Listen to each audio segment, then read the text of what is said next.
Namaste everyone. So this video is about determiners exercise. डिटर्मिनसवर exercise कोणकोणत्या पद्धतीचे येतात आणि आपण ते फिल इन द ब्लँक्स सोडवताना कसा विचार करायचा आहे यासाठी हा व्हिडिओ तयार केलेला आहे. तर डिटर्मिनसवर सहसा काय येतं की फिल इन द ब्लँक्स अशा पद्धतीचं क्वेश्चन येतो. तर डिटर्मिनसमध्ये आपण मागच्या व्हिडिओमध्ये बघितलं की जे क्वांटिफायर्स आहेत हेच जास्त चॅलेंजिंग आहेत. अदरवाईज आर्टिकल्स असतील किंवा डेमॉन्स्ट्रेटिव्ह ॲडजेक्टिव्ज आहेत, पझेसिव्ज आहेत, याचा आपण आधी अभ्यास केलेला आहे. त्यामुळे मी या व्हिडिओमध्ये त्याचा जास्त विचार करणार नाही आहे. हा व्हिडिओ फक्त डिटर्मिनस एक्सरसाइज यामध्ये क्वांटिफायर्स जे आहेत त्याच्यावर जास्त मी भर दिलेला आहे. Fill in the blanks. आता पहा, how dash water is available in the tank. How dash water. आता हाऊ नंतर काय दिलेले ब्रॅकेटमध्ये आपल्याला वर्ड्स दिलेले असतात. आपल्याला दोन्हीपैकी एकाचं या ठिकाणी सिलेक्शन करायचं असतं, आयडेंटिफाय करायचं असतं की इकडे ॲप्रोप्रिएट कोणतं डिटर्मिनर आपल्याला वापरायचं आहे. मेनी का मच. तर आपल्याला माहिती आहे वॉटर हे अनकाउंटेबल आहे आणि अनकाउंटेबलसोबत आपण मच वापरतो, म्हणून या ठिकाणी हाऊ मच वॉटर हे करेक्ट आन्सर आहे. From the box I found dash items missing.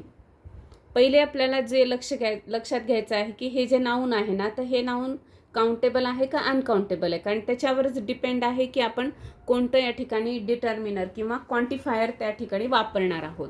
I found dash dash items. तर डॅश डॅश आयटम्स म्हणजे हे प्लुरल आहे आणि हे काउंटेबल आहे. त्यामुळे आपल्याला या ठिकाणी काय करायचं आहे, सम घ्यायचं आहे. अर्थात एनी हे सुद्धा काउंटेबलसोबत येतं, पण इथे फाउंड हा पॉझिटिव्ह या अर्थाने आलेला आहे. आय फाउंड मला सापडले.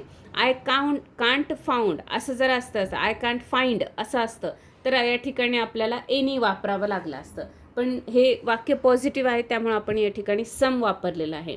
एकदा इथे आपण ॲन्सर लिहिलं ना की वाक्य परत एकदा मनातल्या मनात म्हणून बघायचं आहे. आपल्याला ते क्लिक होतं की हे बरोबर आहे किंवा नाही. जसं from the box I found dash items missing. पण आपण जर असं म्हणलं की from the box I found some items missing, हे बरोबर वाटतं आहे. From the box I found any items missing नाही, हे करेक्ट फील पण होत नाही आपल्याला आणि क्लिक पण होत नाही. तर सम हे या ठिकाणी बरोबर आहे. अर्थात आपल्याला चांगलं वाटण्यावर ते चान्सेस आहेत असं नाही आहे, आपल्याला विचार सगळा करायचाच आहे. नेक्स्ट सेंटेन्स बघूया आपण. Do you need dash help. Do you need dash help. आता या ठिकाणी पहा, दोन्ही आन्सर करेक्ट आहेत बरं का. Do you need some help, do you need any help. मग आता सम म्हणण्यापेक्षा आपण काय म्हणू, do you need help. Some म्हणायची गरज नाही आहे ना, तुला काही मदत पाहिजे का असं नाही, एक तर तुला मदत पाहिजे का किंवा नाही या असा प्रश्न असतो. त्यामुळे या ठिकाणी एनी हे जास्त बरोबर आहे. अदरवाईज आपण जेव्हा असं बोलू की do you need some help, do you need any help, दोन्ही बरोबर वाटतात. पण एनी हेल्प हे जास्त ॲप्रोप्रिएट, या ठिकाणी ॲप्रोप्रिएट असा शब्द वापरलेला असतो. ॲप्रोप्रिएट म्हणजे योग्य. त्या ठिकाणी त्या सिच्युएशनला ते कोणतं योग्य वाटतंय असं आन्सर आपल्याला सिलेक्ट करायचं असतं. Dash friends she has are all very clever. आता हे आपल्याला रिवाईज करावं लागेल. फ्यू, द फ्यू आणि अ फ्यू आलेला आहे या ठिकाणी. तर फ्यू म्हणजे काय आपण हे बघितलेलं आहे. फ्यू म्हणजे काय आहे, तर जिथे अजिबात चान्सेसच नाही आहेत, त्या म्हणजे काहीच नाही आहे, यावेळेस आपण फ्यू वापरतो. जिथे थोडंसं असण्याची शक्यता आहे त्या ठिकाणी अ फ्यू वापरतो. आणि जेवढं थोडंसं आहे ते सर्व या अर्थाने आपण द फ्यू वापरतो. म्हणून या ठिकाणी काय येईल, the few friends she has म्हणजे काय, जेवढे काही तिचे फ्रेंड्स आहेत ते सगळे क्लेवर आहेत, म्हणून इथं द फ्यू हे आन्सर येणार आहे. Teacher paid dash dash attention to her nonsense talk. अर्थाकडे कसं लक्ष द्यावं लागतं पहा.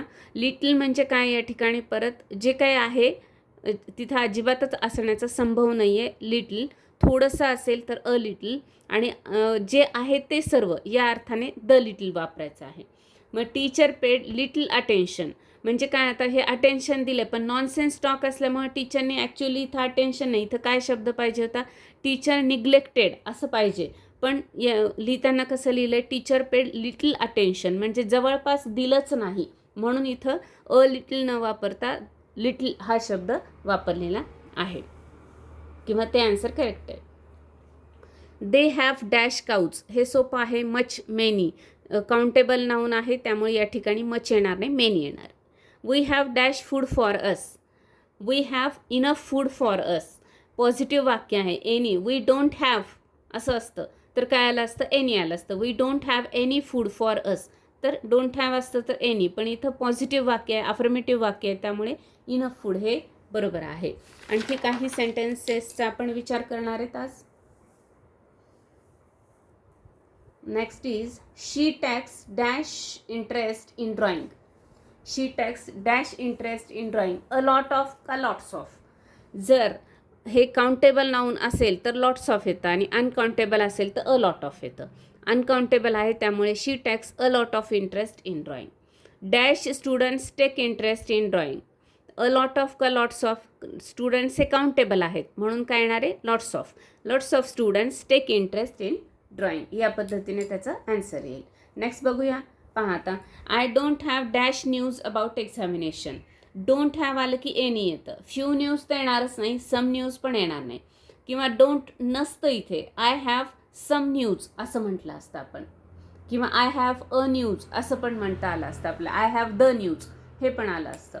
अर्थात हे जे डिटर्मिनर्स आहेत ना, यामध्ये जसं की आर्टिकल आहेत, पजेसिव्ज आहेत, डेमॉन्स्ट्रेटिव्ह ॲडजेक्टिव्ज आहेत आणि क्वांटिफायर आहेत. तर ह्या सगळ्यांपैकी आपल्याला योग्य ते लिहायचं असतात. या ठिकाणी आपण फक्त क्वांटिफायरचा उपयोग केल्यामुळे मी तेवढेच शब्द किंवा तेच एक्झाम्पल्स या ठिकाणी घेतलेले आहे डिस्कस करण्यासाठी, कारण याचा आपण अभ्यास दुसरीकडे कोणत्याच व्हिडिओमध्ये केलेला नाही आहे. या क्वांटिफायरचा अभ्यास आपण याच व्हिडिओमध्ये केला असल्यामुळं मी याच्यावर भर दिला. अदरवाईज आर्टिकल्सवर वगैरे वेगळे, पजेसिव्ह याच्यावर वेगळे व्हिडिओज आहेत. Please give me a dash sheets of drawing paper. Please give me a dash sheets of drawing paper. आता शीट्स हे काय आहे काउंटेबल आहे म्हणून लिटल न येता फ्यू येईल. मग आता अ फ्यू, द फ्यू वगैरे हे ऑलरेडी इथं दिलेलं आहे. आपल्याला चॉईस काय आहे लिटल किंवा फ्यू. त्यावेळेस आपल्याला काय विचार करायचा आहे काउंटेबल आहे का अनकाउंटेबल. अनकाउंटेबलसोबत लिटल, काउंटेबलसोबत few. Dash idea is applicable. Dash idea is applicable म्हणजे कोणतीच आयडिया ॲप्लिकेबल नाही या अर्थाने आलेलं आहे. नाहीतरी आयदर आयडिया इज ॲप्लिकेबल असं सेंटेन्स होऊ शकत नाही. त्यामुळे इथे नायदर आयडिया किंवा नीदर आयडिया इज ॲप्लिकेबल असं त्याचं ॲन्सर येईल. नेक्स्ट सेंटेन्स बघूया आपण. Could you give me dash idea regarding train. Could you give me dash idea regarding train. आता एनी आणि सम आहे तर could you give me some idea regarding train असं नाही होणार आहे. एनी आयडिया म्हणजे काय की याचं बॅकग्राऊंड असा असेल, असा प्रश्न विचारण्याचं की आपल्याला काहीच माहीत नाही आहे तर मला काहीतरी सांगू शकाल का, या अर्थाने प्रश्न आहे. कारण त्याचं बॅकग्राऊंड तसं असेल या प्रश्नावरून आपल्याला कळतं. म्हणून इथं एनी आयडिया हे जास्त ॲप्रोप्रिएट आहे. There is very dash time left for the train. Few का लिटल. आपल्याला फ्यू आणि लिटलमध्ये चॉईस असेल तर काउंटेबल आणि अनकाउंटेबलचा विचार करायचा आहे. टाईम अनकाउंटेबल आहे, युनिटची गरज लागते त्यासाठी, त्यामुळे या ठिकाणी लिटल येणार आहे, फ्यू येणार नाही. Add dash sugar. सम का एनी नाही, ॲड करायचं आहे, पॉझिटिव्ह वाक्य आहे. ॲड सम शुगर हे जास्त बरोबर आहे. तर हे सगळे क्वांटिफायर्सचा अभ्यास आहे. या पद्धतीचे सेंटेन्सेस किंवा एक्सरसाइज जास्तीत जास्त सोडवण्याचा प्रयत्न केला की आपल्याला हे सिलेक्शन जे आहे डिटर्मिनर्सचं किंवा ॲप्रोप्रिएट वर्ड कुठे घ्यायचं आहे, कोणता घ्यायचा आहे हे आपल्याला लवकर लक्षात येतं आणि ते करेक्ट पण येतं. याचा अभ्यास करण्यासाठी परत एकदा आपण काय करूया, लेसन्स वगैरे जे आहेत आलेले आपले प्रोज आहेत तर त्यामध्ये आपण फाइंड आउट करायचे आहेत एक्झाम्पल्स, ते सिलेक्ट करायचे आहेत, एकत्र लिहून काढायचे आहेत. असा आपल्याला पर्सनल अभ्यास जो आहे स्वतःचा सेल्फ स्टडी म्हणतो असा आपल्याला करावाच लागतो. So today's thought is whenever you see darkness there is extraordinary opportunity for the light to burn brighter.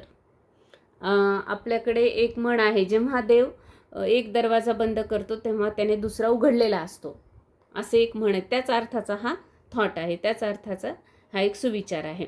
जेव्हा तुम्हाला कधी अंधार दिसेल किंवा सगळे दरवाजे बंद झालेले दिसतील, म्हणजेच काय करावं हे कळत नसेल, कोणतीच गोष्ट करता येत नाही असं असेल, तर नक्कीच त्या ठिकाणी एक एक्स्ट्राऑर्डिनरी अपॉर्च्युनिटी असते. म्हणजे आहे त्यापेक्षा एक चांगली अपॉर्च्युनिटी त्या ठिकाणी असते. फक्त त्यावर विश्वास ठेवून आपण काय करायचं आहे, for the light to burn brighter, म्हणजे आपलं जे लाईट आहे म्हणजेच आपली जी बुद्धी आहे किंवा आपल्याला जे करायचं काम आहे ते अधिक चांगलं जोमानी करण्यासाठीची एक अपॉर्च्युनिटी, मोठी अपॉर्च्युनिटी त्या ठिकाणी आपल्याला मिळालेली असते. फक्त आपल्याला ती बघता आली पाहिजे आणि ती शोधून त्याच्यावर काम करता आलं पाहिजे. थँक्यू. भेटूया आपण नेक्स्ट व्हिडिओमध्ये.